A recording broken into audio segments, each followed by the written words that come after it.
Why medieval nuns secretly wrote erotic poetry. Hey guys, tonight we're stepping into the quiet corridors of a medieval convent where the candlelight flickers against cold stone walls and the silence is pierced not by chance, but by the scratch of a quill. You're barefoot on old tile, the scent of beeswax in your nose and something musky in the air, parchment ink, and maybe a hint of secrets nobody was supposed to write down. You find yourself in the scriptorium, the writing room, where nuns copy religious texts in tight, beautiful hands. But tonight, one of them pauses. She looks around. No abbess, no novice peeking over her shoulder. Just shadows, silence, and the warm amber glow of her own thoughts. She dips her pen again. This time she doesn't write scripture. She writes a dream, a memory, or maybe something she's only imagined, something her cloistered world strictly forbids. And you probably won't survive this place, honestly. The rules are tight, the food's plain, and questioning authority can land you in what's politely called penitential isolation, which is a cold room, bread and water, and a lot of extra praying. Still, something is simmering just beneath the surface of all that piety. So before you get comfortable, take a moment to like the video and subscribe, but only if you genuinely enjoy what I do here. And hey, let me know in the comments where you're listening from and what time it is for you right now. Now dim the lights, maybe turn on a fan for that soft background hum, and let's ease into tonight's journey together. The candle flickers again, and your eyes adjust to the sight of a nun's fingers, ink-stained and steady, sliding across the parchment. You notice she's using imported black ink, likely from oak galls and iron salts. A luxury. But then again, the convent has wealthy patrons, and where there is wealth, there are ways around even the most sacred rules. You listen to the scrape of the quill. It's rhythmic, almost meditative. But then her pen lingers. She's not copying today's sermon. She's composing. And the Latin, it's not a hymn. It's soft and sinuous, the language curling on the page, like ivy phrases about mouths, about longing, about warmth under linen sheets. Your eyebrows lift. This is not, you suspect, about divine love. The poetry is veiled, of course, oblique, full of gardens and vines and the ache of unreachable things. But the pulse behind it is unmistakable. This is a woman trying to translate her body into words using a borrowed tongue to say what her own voice never could. Outside the thick stained glass windows, the world is cold and quiet. The convent sits on the edge of a river where mist rolls in like sleepy thoughts. You hear the bells for Compline, the final prayer of the day. But your poet doesn't rise. She's caught in something half memory, half fantasy, and the ink on her fingers betrays how far she's gone. And here's the twist, she's not alone in this. Historians still argue whether such poetry was rare personal rebellion or quietly common, just another way these educated women expressed what had no sanctioned outlet. But the poems exist, dozens of them, some unsigned, some attributed to women who were later silenced or mysteriously removed from their posts. What's clear is that this writing wasn't accidental. It wasn't random. These were trained writers, often multilingual with full access to classical Roman texts. Ovid, Sappho, Virgil. They read them under the guise of education and sometimes copied them into personal journals. From there, inspiration took a more suggestive path. The candle gutters again and you shiver, not from fear, but from that delicious sense of being somewhere you shouldn't be. You imagine the sister poet, let's call her Agnes for now, pressing a palm to her mouth to stifle a laugh, or maybe a sigh. She's clever after all, and she knows exactly how far she can push the edge of acceptability without toppling off. You glance around the room. Other sisters scribble with practiced obedience, but one glances over makes the tiniest smirk. Maybe she knows. Maybe she writes too. Or maybe she's remembering something, someone far outside these stone walls. And you're just an invisible guest here to witness the moment ink and yearning become inseparable. The candle is low now, and Agnes finally sighs. She kisses the cross around her neck, perhaps out of habit, perhaps as penance, and slips the parchment into the hollowed-out space beneath her desk. You wonder how many nights like this have passed, how many verses wait hidden in plain sight between psalms and sermons. You close your eyes for a moment and just listen to the wind outside, to the distant bells, to the story beginning to unfold. You rise quietly from the cool stone bench, your legs tingling slightly from the chill. The scriptorium behind you fades into shadow as you glide through the darkened cloister toward a small hallway. Lantern light flickers ahead, casting soft gold on faded murals, saints, martyrs, and Marys with unreadable eyes. You pass beneath them, wondering how many secrets they've witnessed in this quiet world behind walls. Now let's rewind the scene a little. Who exactly are these women? You've probably heard the stereotype meek, obedient, faintly glowing in the presence of incense. But the real medieval nuns, far more complex. You duck into a small reading chamber where several are gathered. One sharpens a quill with the precision of a surgeon. Another whispers in French accented Latin.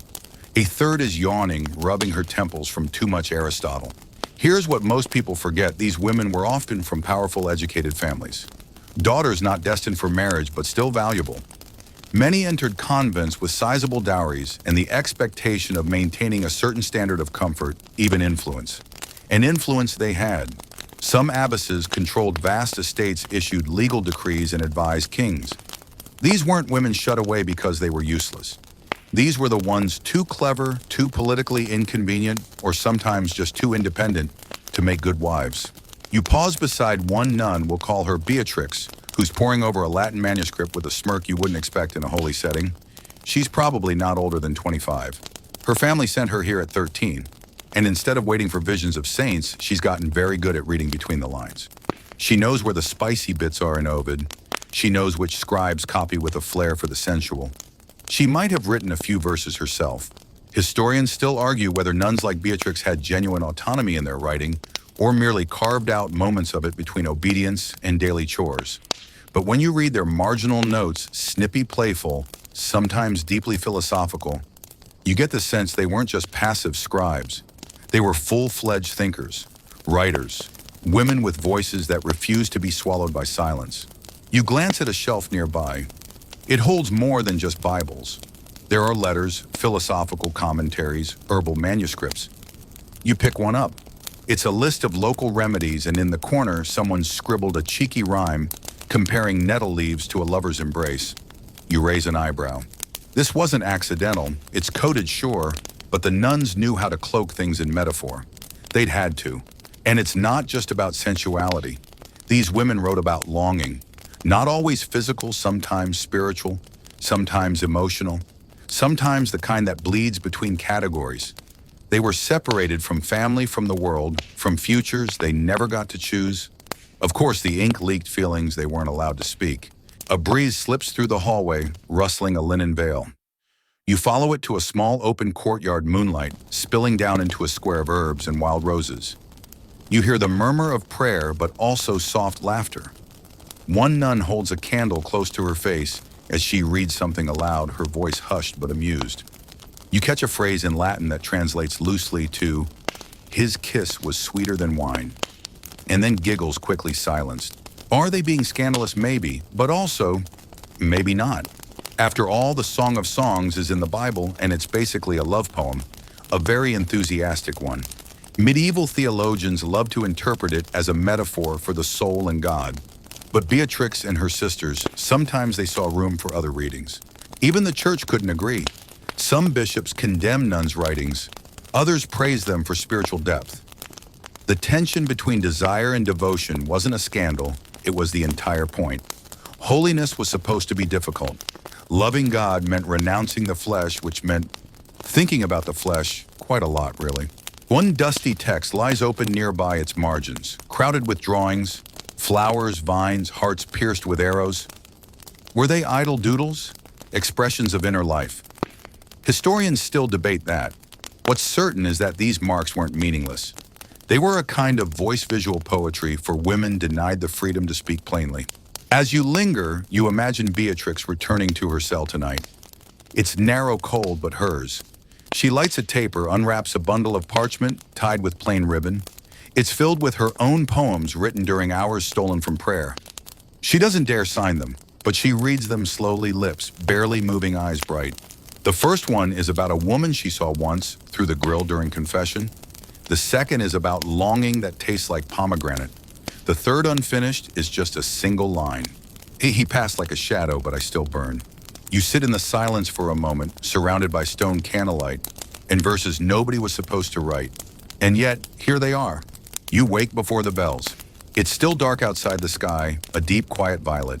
Somewhere in the convent, a rooster begins the world's slowest solo, more rustle than crow. You tug your cloak closer and step into the cloister walk, cool stone underfoot, dew clinging to the arches, like the last sighs of night. The convent is just starting to stir. Inside the dormitory, nuns shift beneath their woolen blankets. One mumbles something in her sleep, another coughs. Soon the chant will start.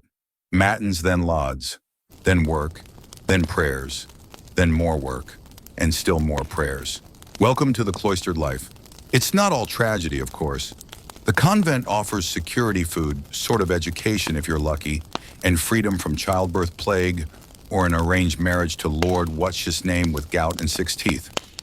But it is in many ways the same. Every day, you begin to feel it after a while, the rhythm, the repetition, the way every bell marks not just a time of day, but the closing of a door you didn't choose to walk through. You follow Sister Agnes again, our earlier night owl poet. She kneels during lauds, mumbling the psalms with the same expression you use when reciting your Wi-Fi password. She scratches her ankle with her toes. Her eyes drift. She's thinking about something else. And that's the thing, most of the time, the medieval nun's life was simply dull. Laundry, gardening, beekeeping, mending robes, reheating soup. If you were lucky, you got assigned to copying books or preparing herbs in the infirmary. If not, you were on sanitation duty, which is a polite way of saying yes, they absolutely had to clean out chamber pots. So it's no wonder the mind wanders. Historians still argue whether boredom in convents was a spiritual crisis or a discipline test, but either way, it made creativity both a risk and a necessity. Some nuns embroidered elaborate tapestries. Others carved devotional figurines. And then some, like Agnes, picked up a quill and began to write. You find her again after chores, sitting beneath a cherry tree in the outer garden. She's holding a piece of parchment and whispering lines to herself. The nuns aren't supposed to write personal texts without permission, but she's clever. This is just copywork, she'll say. Just practicing her Latin. Except this practice includes metaphors like, his voice a thorn in silk. Probably not about Jesus. She tucks the parchment into her habit as another sister approaches. It's Beatrix again, grinning. They trade glances. No words. Just a flicker of shared understanding. Was it a joke? A compliment? A memory? The abbess doesn't notice or pretends not to, but you do. And so did the women who lived this life before them. Convents were often communities of women who lived, prayed, worked, and loved together. Sometimes in deep friendship, sometimes in longing, and sometimes, yes, in intimacy. While we can't know the details of every relationship, enough records survive letters, poetry, even accusations to make one thing clear. Human connection always finds a way. You pass the refectory where the sisters eat in silence while one reads aloud from scripture. Agnes barely touches her turnip mash. Her gaze is fixed on something invisible miles away. Maybe she's composing a new stanza. Maybe she's just remembering the way someone's voice curved around a certain word.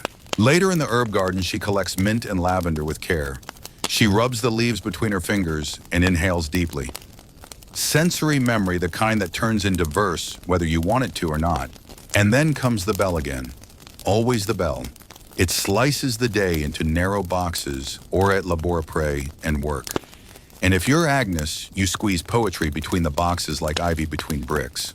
That night, the candle returns, the ink flows, and the verses, they start slower now, a little darker. Not mournful, just wistful. A longing not for flesh, but for freedom, or maybe for the part of herself that once existed outside this place. She writes some, even in silence, the heart remembers its shape. You pause, breath caught, and then you wonder, is that line about someone else, or is it about you? The next morning, you're kneeling again. Not in prayer this time, but on cold flagstones, helping sort scraps of vellum in the scriptorium. Your fingers are dry and ink-stained already, though you haven't written a word. Today, the convent's most valuable asset is on full display, its manuscript room. Books were everything in a well-connected nunnery, symbols of learning status and sometimes spiritual devotion. But they were also loopholes. You shuffle through neat stacks of Salter's medical treatises and copied sermons, but in between, little secrets peek through. A feather-light margin drawing here, a mischievous rhyme tucked in the corner there. One nun pauses in her copying, She's got her nose wrinkled in concentration and her stylus halfway to the page. She's found something. You step behind her quietly. There it is, scribbled faintly in Latin, wedged between two holy stanzas. He came to me not in light, but like wine in my mouth. You feel her exhale. Not scandal, just awe. It's not just the erotic metaphors, it's that it's here at all written where it shouldn't be by someone who likely knew exactly what she was doing. This isn't some isolated fluke. Across Europe, in convents from Germany to northern France, historians have found similar traces, coded longing, sensual poetry, marginal doodles. One Flemish nun once illustrated the stages of spiritual ecstasy as a garden blooming, but with petals that suspiciously resemble lips. Another scribbled commentary on the suffering of Christ, describing how his wounds burned like the ache in a bed, left empty too long. Of course, the official church line, these were metaphors for divine union. Rapture, the soul embracing the divine bridegroom. And yes, sure, that interpretation works. But also, a lot of this stuff reads like someone very much trying to process real human desire in a space that didn't allow it. Historians still argue whether this poetry was truly personal or merely an imitation of popular courtly tropes. Romantic yearning filtered through layers of metaphor. But what's fascinating is how many of these texts echo lived emotion. A line like, "He is honey and I the thirsty tongue," doesn't exactly scream Platonic theology. And remember, these weren't women reading steamy novels under the covers. Their reading lists included scripture, yes, but also Ovid, Virgil, Hildegard, Catherine of Siena, and in rare but juicy cases, translations of Arabian poetry smuggled in by way of merchant cities like Venice. Even when official records don't list these works, traces of their phrasing sneak into letters and marginalia. You can almost imagine Beatrix finishing her chores, sneaking into the scriptorium, opening a locked cabinet, and reading by sliver light. She touched me like a reed touches water, never fully, never without sound. You wonder again, was that her line? Or did she find it, copy it, savor it, make it her own? Outside, the sun filters in through high windows. Dust floats in soft beams. A novice enters clutching a misbound book. She stutters something about an ink spill and scurries to the shelves. You catch a glimpse of the page, part of it stained, but the writing is legible. It's a list of ingredients for ink: oak gall, vinegar, iron salts. But in the margins, someone has written, what color shall I write my longing in if not this? You don't laugh. You just close the book a little more gently than before. You move to the window and gaze out at the orchard beyond the cloister wall. It's easy to forget there's a world out there. One where these women might have laughed out loud, flirted, danced, run. One where their thoughts weren't confined to metaphor. And yet somehow, despite that confinement, they carved out spaces. In between obedience and silence. Between Latin and longing. Between sanctioned prayer and unsanctioned poems. And now you're here listening, reading, picking up the pieces they left behind like breadcrumbs on a forest path. At your feet, a scrap of parchment, a final line in a shaky hand. Hurry, heaven, yes, but first the kiss I never spoke aloud. You're out in the orchard now, right where the convent's outer world begins and ends. The pears aren't quite ripe yet, but their fragrance is soft in the air, mingling with lavender and distant smoke from the bakery ovens. Bees drone lazily through the rosemary, and somewhere overhead, a lark is trying its best to deliver a full area before the next bell rings. This is where the sisters go to walk, which is code for think, whisper, remember. It's also where the stories get blurry, because some of the most intriguing fragments from these medieval nuns, the poems, the letters, the marginalia are unsigned, anonymous, carefully hidden in devotional volumes or tucked inside psalters. And every so often, one of them slips past time entirely. Take, for example, the curious case of the Songs of the Bride. Discovered centuries later in a crumbling convent library in what's now southern Germany, this collection of short poems was at first glance typical religious longing, divine metaphors, that whole Holy Union vibe. But then you notice the shift. One poem written in Old High German rather than Latin begins with a simple line, "You came to me in secret, smelling of moss and honey."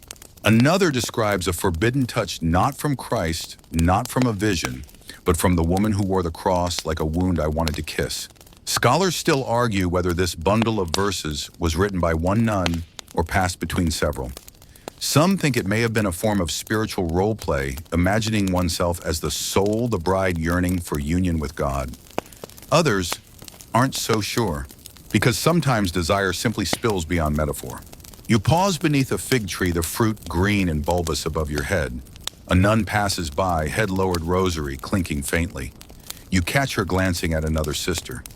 Just once, a flash of something soft and dangerous. What did it mean, you wonder, to feel desire in a world where even friendship was regulated?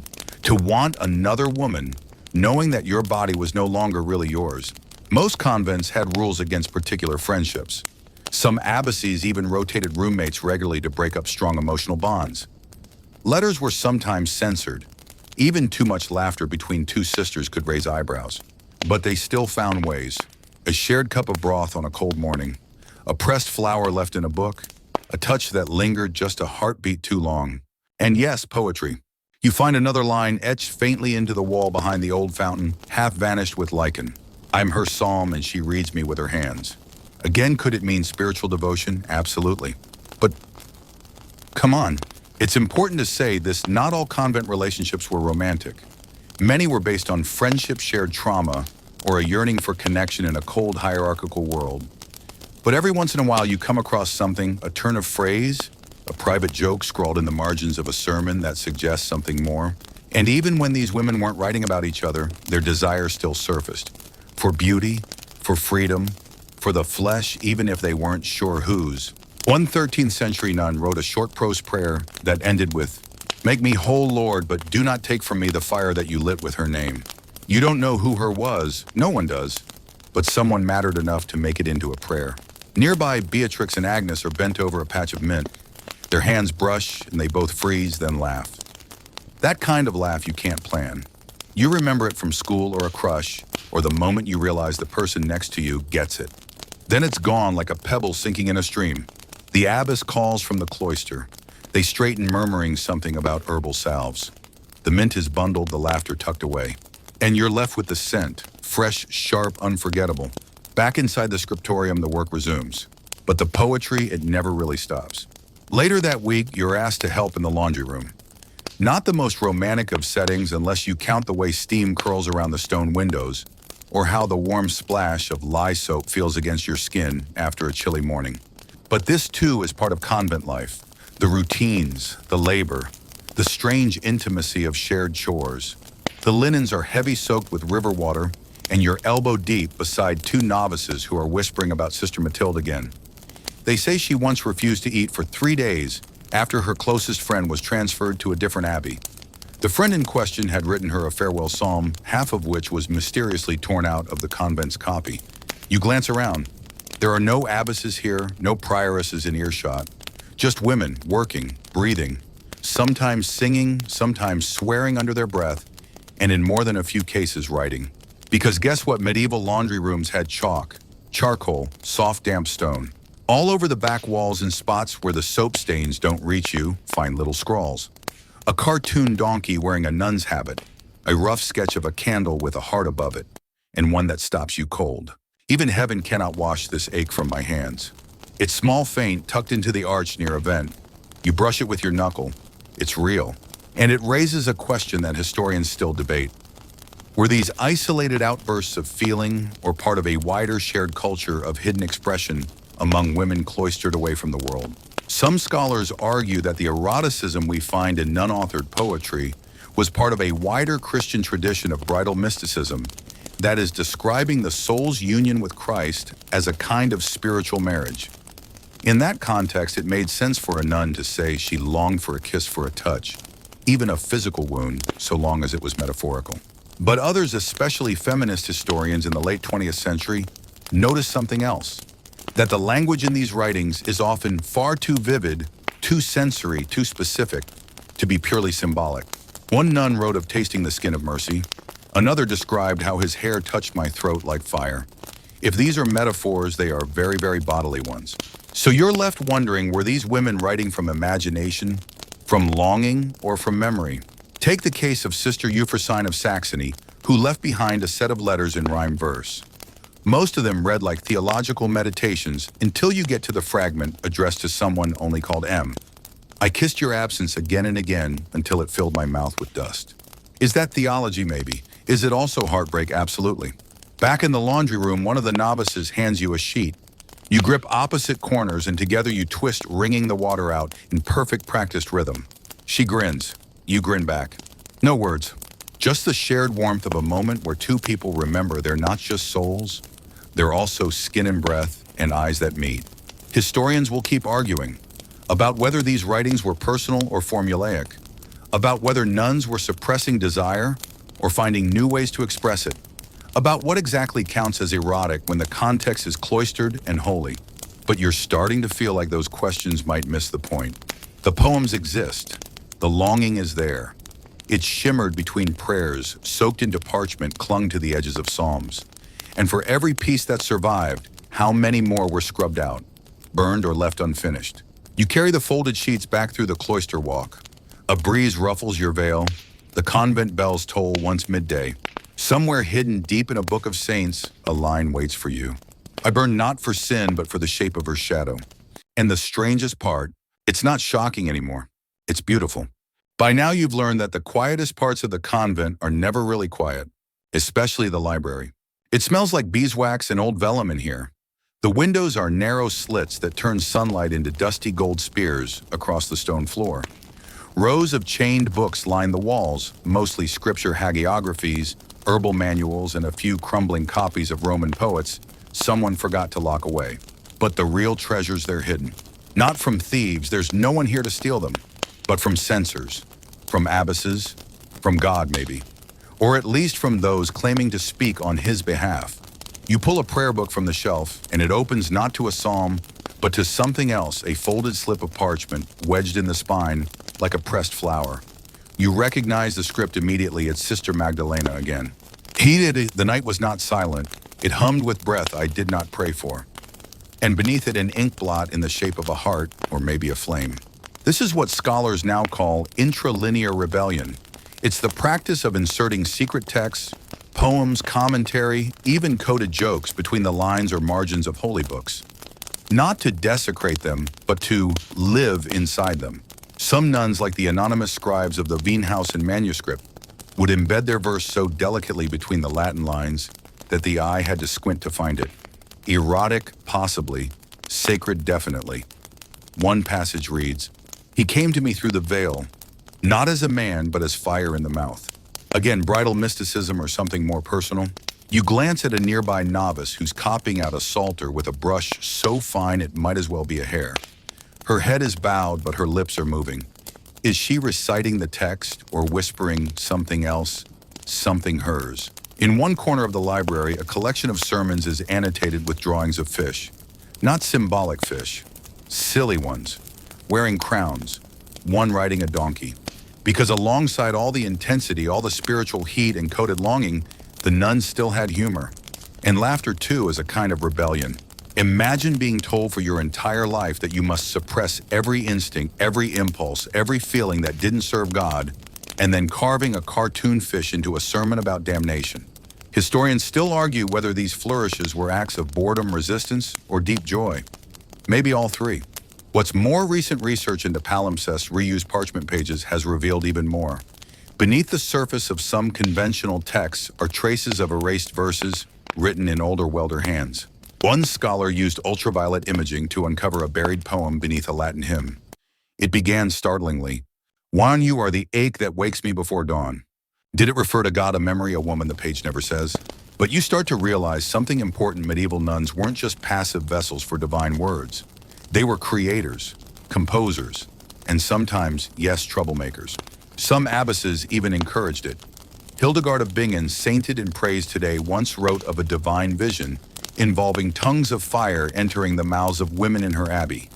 The official version framed it as spiritual ecstasy, but Hildegard's own description lingers on the sensuality, the heat, the shared gasp.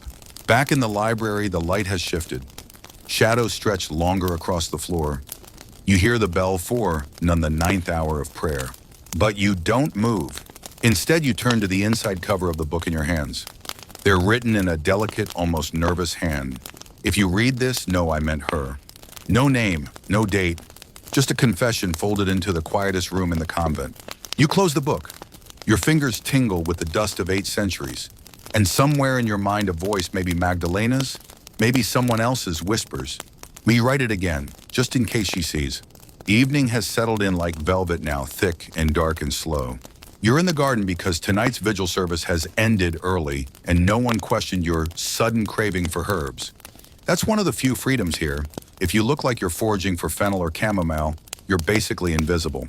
You wander past the neat rows of sage and rue, past the foxglove that only Sister Odilia is allowed to harvest deadly in the wrong dose, until you reach the far wall where the roses grow wild. They've crept up and over the boundary stones, their scent stronger at night, sweeter somehow when there's less light to dilute it. There's a bench here, half rotten, mostly forgotten. You sit, and like clockwork you reach into the pocket sewn discreetly under your habit. The parchment's still there, folded 3 times, the one you copied this morning. Not scripture, not rules, a poem. Yours. The convent doesn't forbid writing outright. It forbids writing unaccounted for, which means everything not commissioned by the abbess, not meant for mass, not signed in ink and filed in the scriptorium, is secret by default. And yet poems pass from hand to hand like apples from a tree. You remember the first one someone gave you. You thought it was a prayer. You read it aloud and halfway through realized it was not addressed to God, but to a woman's hips. Her waist a stem, her laughter bruised with holiness. You'd laughed, quietly.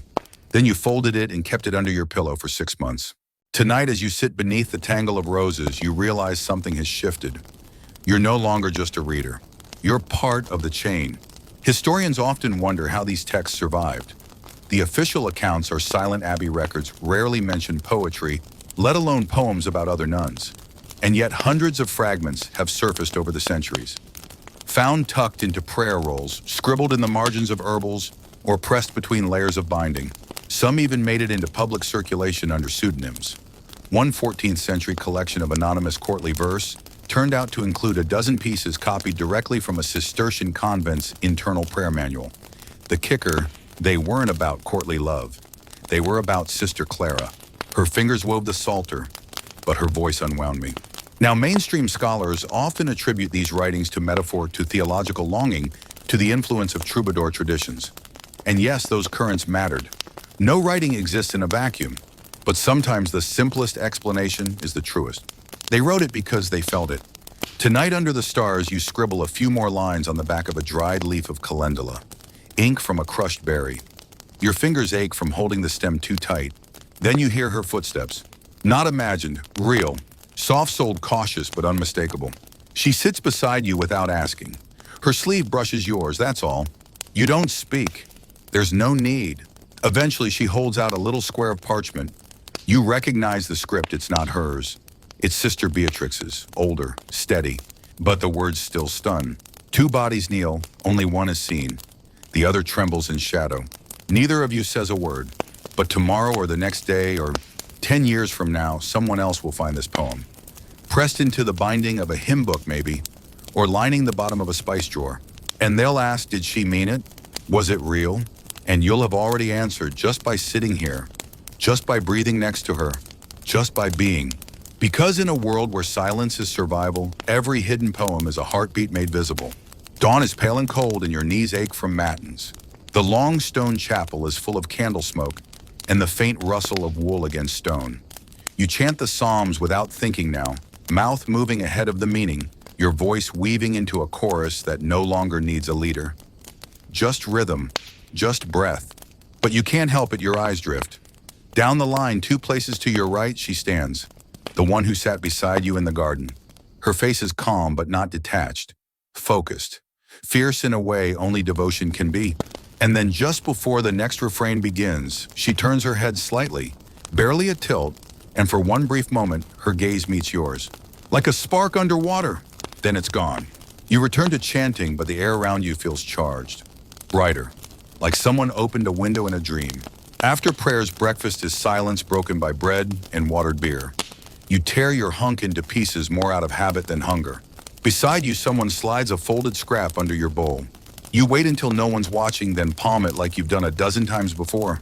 This one is written in green ink, rare stuff, usually saved for illuminations. The script is careful but not stiff. In the words of, "If I were a psalm, I'd live in your breath line." You don't know who wrote it. That's the point. It's safer that way. But the timing, well, you glance up. She's gone. Historians call this the whisper network, not the modern kind that exposes predators or circulates secrets, but a literary one. A network of anonymous poems and half-prayers that pass through hands and habits hidden in plain sight. And while there's no surviving catalog of convent poetry from the Middle Ages, there are patterns, styles, rhythms. In some convents, you can trace how lines of verse evolved across generations. A phrase in one 12th century prayer book shows up again in a 14th century marginal note, slightly altered, but unmistakably echoing the original. Some call this ghostwriting, others call it survival. And this much is certain: there was a hunger, a need to say things no one else would hear. Sometimes they called it devotion, sometimes it sounded like love. One fragment found in the monastery of Hohenberg reads, "She pressed the host to my tongue, and I tasted not bread, but her longing." Historians still argue whether such lines are metaphorical or literal. Some say these women couldn't possibly have felt romantic desire. They were cloistered, chaste, protected from the world. But those who've lived in silence know better. Desire doesn't vanish when you remove temptation. It grows inward, it deepens, it becomes language. And it finds strange holy exits. Later that day, you work in the infirmary folding bandages and steeping valerian root. Sister Agnes is coughing again, too much cold in her lungs, and the air smells of vinegar and thyme. You bring her a cup of warm broth, and she smiles faintly, points to the table. There she croaks. "Read." You turn. On the table is an open book of saints' lives. But someone has left a note between the pages clearly for you. Not to dream of her is no sin. Even angels choose what form to take. You tuck it away, your heart beating just a little too fast. Because no matter what the rules say, no matter how tightly the walls are built or how loudly the bells toll, something inside you is alive. And it's writing. Always writing. Rain today. Not the soft, misty drizzle that leaves everything glowing like an oil painting, but the heavy, slanted kind that soaks your sleeves even under the cloister. Puddles gather between the flagstones, and the sound is everywhere on the roof tiles, in the drains thudding softly against the chapel glass. Most of the sisters are inside cleaning, copying, mending. But you're out here, supposedly checking for leaks in the herb shed, but really just walking, thinking, remembering. Last night's note still sits tucked inside your missal. You've reread it more times than you'll admit. To dream of her is no sin. You want to believe that.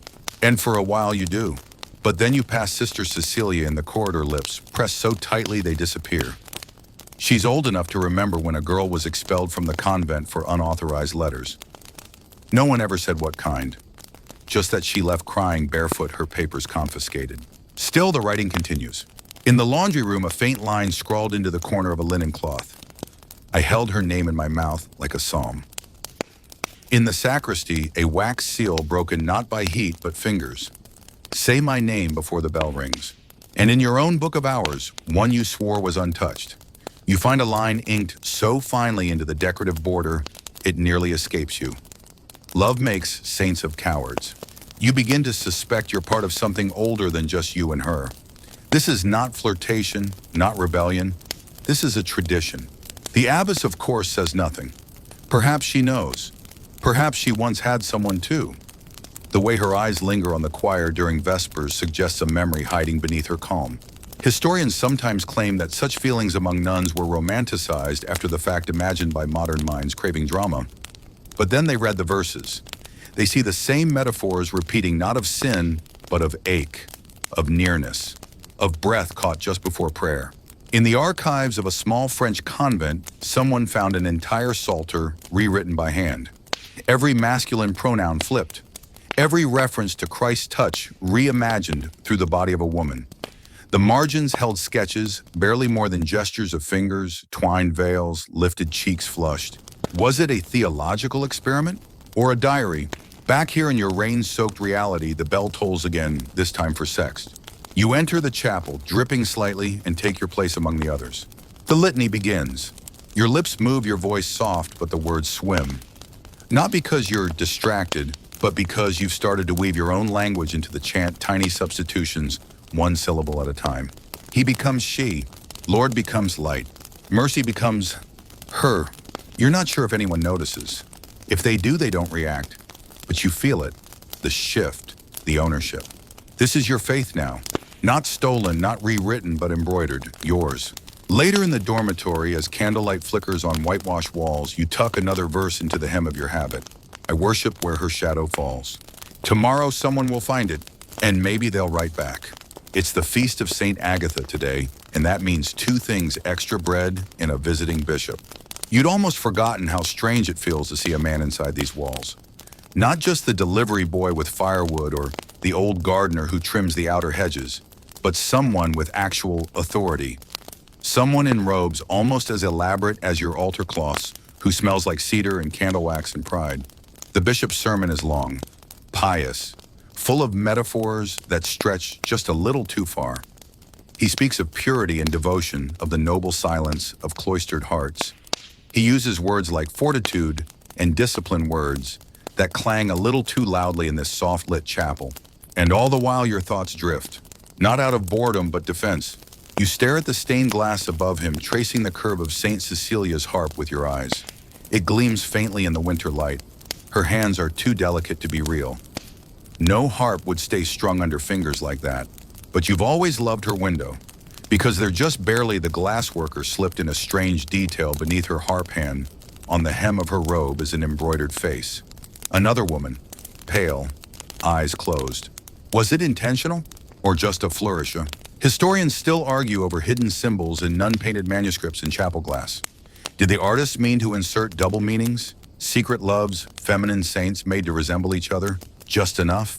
Or are we just imagining it all these centuries later? One fragment of 13th century Latin verse found in the bindings of a monastic cookbook reads, "I drank from her cup and forgot all other sacraments."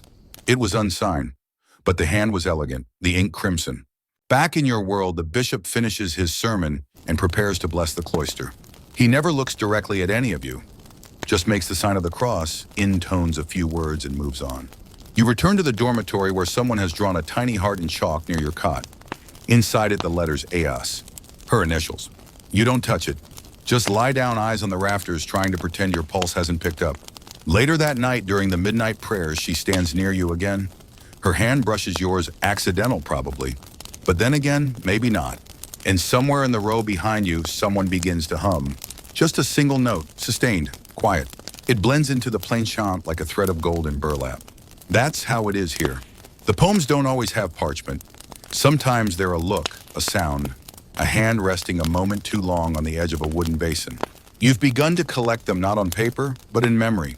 The way she laughed when she dropped the rosary. The way someone smoothed a scarf over another's shoulders.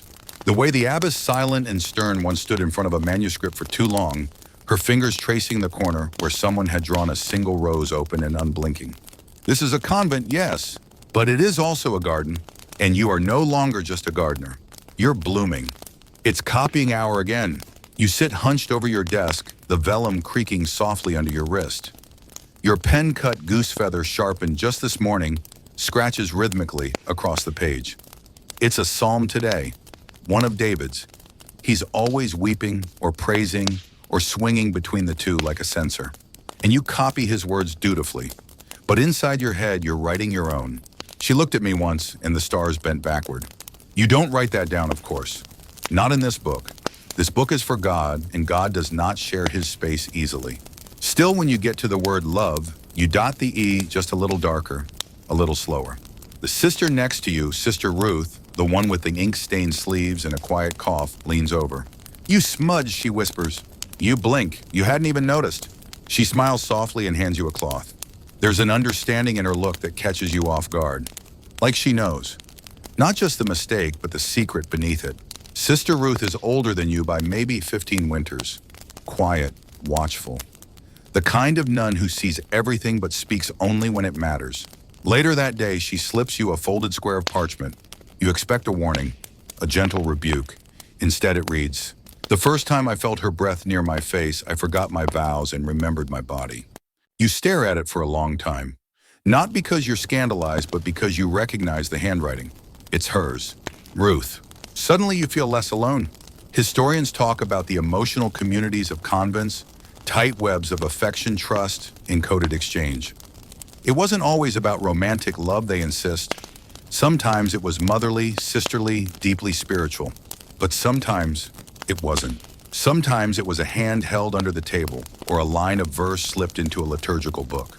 Sometimes it was a shared glance during the litany that said, I see you, and more importantly, I want you to see me.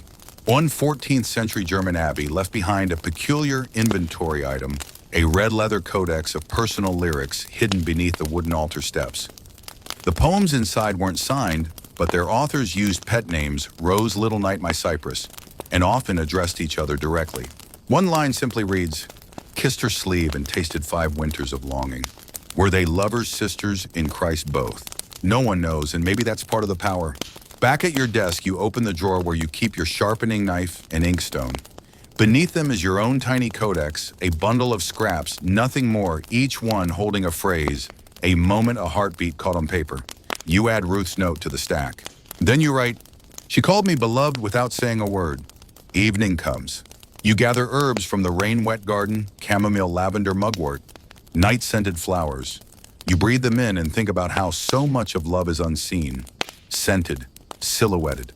You think about Ruth and her sleeve. The library is the warmest room in the convent. It smells like beeswax and old ink and something softer, perhaps lavender sachets tucked among the scrolls. You press your palms to the edge of the oak table and let your shoulders drop. It's been a long day. Kneeling, mending, rehearsing Latin that you already know by heart. The chant for St. Juliana always feels just a little too breathy, too slow, like a lullaby that's forgotten its words. You're not here to read about Juliana. You're here because Sister Agnes said you might like something in the cabinet behind the Apocrypha shelf. Agnes is one of the oldest among you. She once confessed while slicing radishes that she had loved a girl once. Before all this, she'd said, waving vaguely toward the cloister walls. Then she'd gone back to slicing as if nothing important had just been shared. You pull the door open carefully.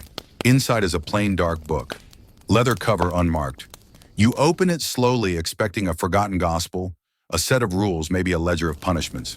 Instead, poetry. Page after page of verses in feminine Latin, sometimes shaky, sometimes impossibly graceful. The first line alone stops your breath. And I did not know I could love this quietly. You flip forward. Another. Her touch split me like a hymn, clean and unbearable. Some verses are full-bodied, structured, chiseled with internal rhyme and classical reference. Others are no more than fleeting lines drifting down the margins like dandelion seeds. You see initials M.L. Veritas and a recurring name, Lucia, over and over. Some entries are dated, some aren't. One is written sideways. Another ends abruptly mid-sentence, the ink trailing off, as if the writer had been interrupted. Historians debate whether such erotic codices were widespread or simply rare anomalies. Some insist they were devotional metaphors. Others see them as survival. But one thing is consistent, these texts almost never left the convent walls. They were written by women for women in secret, in longing, and often quietly in love. You run your fingers along the edge of the page, feeling the indent where the quill once pressed down too hard. A heavy hand, or a hurried one. At the very back of the book is something different. A drawing. Charcoal, not ink. Faint but clear. 2 women seated side by side, their hands touching beneath a shared cloak. No faces, just silhouettes. Above them, a ribbon of text. In shadow, we sing louder. You close the book, gently wrap it in cloth, and return it to the cabinet. Not because you're finished, but because this is how the ritual works. You were trusted with a secret. You honor it by returning it intact. As you leave, you notice a sliver of parchment tucked into the corner of the doorframe. It's newer. Written in a hand, you know. Her hand. I saw you reading. You carry it well. You smile, fold the note, and for the first time in weeks, your steps feel light again. That night, you dream of Lucia. Not as a saint, not as a martyr, but as someone who, like you, once found the right words in the wrong place. This morning, the rain sounds different, softer, slower, like someone whispering secrets onto the roof tiles. You stir before, the bell eyes, still heavy blankets, damp with the cool breath of spring. The convent has started to bloom again. The lavender is thick in the garden, the mint impossible to contain. You stretch and your fingers brush against something tucked under your pillow. Another note. This one is folded into a triangle and sealed with wax. A pressed petal is caught in the seam of violet. You open it slowly, careful not to tear the wax. Inside, tonight after Compline, under the pear tree. Come if you still remember. You do. The pear tree was where she first traced your wrist with her thumb during herb duty. A simple motion, so easy to excuse. I was brushing off dirt, that's all. But you both knew what it meant. Throughout the day, you try to be normal. You chant. You knead dough. You recite portions of Luke that you've memorized since childhood. You nod to Sister Agnes in the cloister, ignore the way Ruth seems to be watching you, and carefully avoid making eye contact with the abbess. All the while, your stomach dances. There's a part of you that feels 17 again. The same feeling you had when you first arrived here, terrified and curious eyes full of candlelight and questions. But now, you're something else. You're a woman with choices, even if you can't always act on them. Historians often gloss over what they call cloistered affectivity, the idea that nuns felt things, desired, grieved, burned. The records are sparse because the emotions were rarely recorded plainly. But look closely and you'll find them in smudged margins, in metaphors of fire and wine and sleep. One 12th century lyric simply reads, "She touched me like someone saying amen." After dinner, the minutes feel like hours. Every movement feels watched. You even drop your spoon. Finally, Compline. Final prayers in. Candles are snuffed. You shuffle out with the others, head bowed. But instead of turning toward your cell, you slip through the side door, careful not to let the hinges creak. The garden is darker than you expected. The moon is veiled, but you know the way by heart. And there she is, standing beneath the pear tree veil, pushed back face soft in the starlight. She doesn't say anything, neither do you. She steps forward, takes your hand, and in that moment the entire convent disappears. The bells, the rules, the parchment, the prayers. It's just skin and breath and a heartbeat in your palm. She leans in and presses her forehead to yours.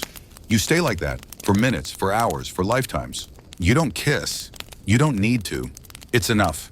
When she finally pulls away, her fingers linger on your sleeve. Then she steps back, nods once, and disappears into the night like she was never there. You walk slowly back to your cell. Your hands smell like pears in spring air. Your chest feels quiet in the best possible way. Back under your blanket, you lie still staring up at the ceiling. And for once, you don't feel like you're breaking a vow. You feel like you've kept one. To yourself. It's been weeks since the garden night, and everything has returned to normal, or rather to the delicate dance that passes for normal in a place like this. You wake. You pray. You sort dried mint into little bundles. You bind up your sleeves with twine so the ink doesn't creep. You greet Sister Agnes and smile when she hands you a slice of bread, a little thicker than the others. You nod to Ruth, who still coughs and still sees more than she ever says. But something inside you has changed. Not loudly, not all at once. More like a candle lit from within a steady glow you carry now wordless and warm. You write more. Not just the sacred texts you're assigned, though those continue to pass under your pen with mechanical grace. But in the in-between moments on the backs of inventory lists, on the slips of bark, you tuck under the corner stones of the apothecary wall you write, "UB." Sometimes it's just a single line. I lived a soft life inside stone. Other times it's stories, parables, letters, dreams that start in a garden and end in someone's arms. You never sign them, but the rhythm is yours. And sometimes later you find your words copied in someone else's hand, hidden in a different drawer in different ink, and you feel less alone. Historians still argue whether these writings were literary exercises, devotional metaphors, or coded desire. But what they agree on is this: they existed, despite the silence imposed, despite the fear. There's a theory that some convents had quiet archives, not the official record books, but secret collections of songs, recipes, jokes, and poems passed hand to hand, shared only with those who could be trusted not to laugh, or worse tell. In one such archive discovered beneath the floorboards of a defunct French abbey, researchers found what they called the strawberry notes. Fragments of verse each tucked inside a dried leaf and folded small. One read, "She told me her name, and it sounded like honey rotting on the vine." You can almost hear the whisper behind it. At night, you walk the cloister path alone, not because you're avoiding anyone, but because these stones now feel like your friends. You know which ones wobble, which ones bloom with moss after rain, which ones echo your steps like they're singing. You think of the pear tree, of the secret cabinet, of Sister Ruth's cough, of the hidden notes like seeds waiting to sprout centuries later. And you realize this story, your story isn't about disobedience. It's about persistence. You survived a world that tried to flatten you into silence. Instead, you wrote, you whispered, you pressed petals into folded paper. And someone, maybe now, maybe hundreds of years from now, will find your words and wonder who you were. Maybe they'll never know your name, but they'll know this. You were here. You felt. You loved.